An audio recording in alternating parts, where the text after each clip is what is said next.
The state attorney general's office now has a lot fewer employees, and Josh Stein is blaming Republican legislators for the layoffs. CBS North Carolina's Robert Richardson is live with why Democrats say the cuts will impact crime in North Carolina. Robert. Well, Sharon, the Department of Justice here in North Carolina says that its budget was cut by about $10 million, and as a result, they laid off about 10% of their attorneys on Wednesday. That's about 25 attorneys, as well as an additional 20 support staff members. Now, that will save a little more than $3 million, but the Attorney General still has to find another $3 million in cuts, and he says that that is impossible and is pleading with lawmakers to restore the funds.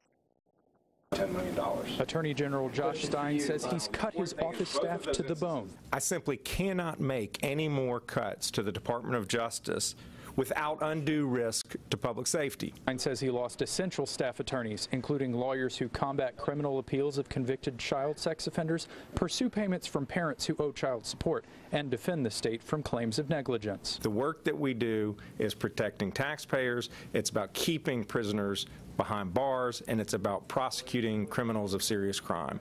Stein had backing Thursday from leaders of the State Sheriff's Association, Association of Chiefs of Police, and Conference of District Attorneys, who say they'll have to handle appeals in criminal misdemeanor cases, excluding DWIs. We are underfunded and understaffed, and we really can't take on this additional burden. Basically saying that the district attorneys themselves may have more put on their plates, and that people who should be in jail may be able to, some of those people may be getting out because of shortcomings. You know, we believe the resources are there for the Attorney General to fully take care of the criminal issues in North Carolina. House Speaker Tim Moore says civil cases currently worked by the Attorney General's office can be done by other agencies. Stein says those are his responsibility and says the state needs to provide more money. Our feeling is that those are his opinions about that. We think that the amount of money that's been allocated to his department is sufficient for him to do the things that the law requires him to do. State Republicans say the current funding amount takes care of the responsibilities Stein's office is required to do,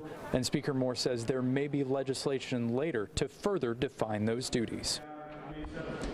And with legislators in that special session today, tomorrow, and again later this month, Attorney General Stein is asking them to reconsider the budget. However, Senator Berger told me that there are currently no plans to make any additions to the Attorney General's budget. Reporting live in downtown Raleigh, Robert Richardson, CBS North Carolina. Robert.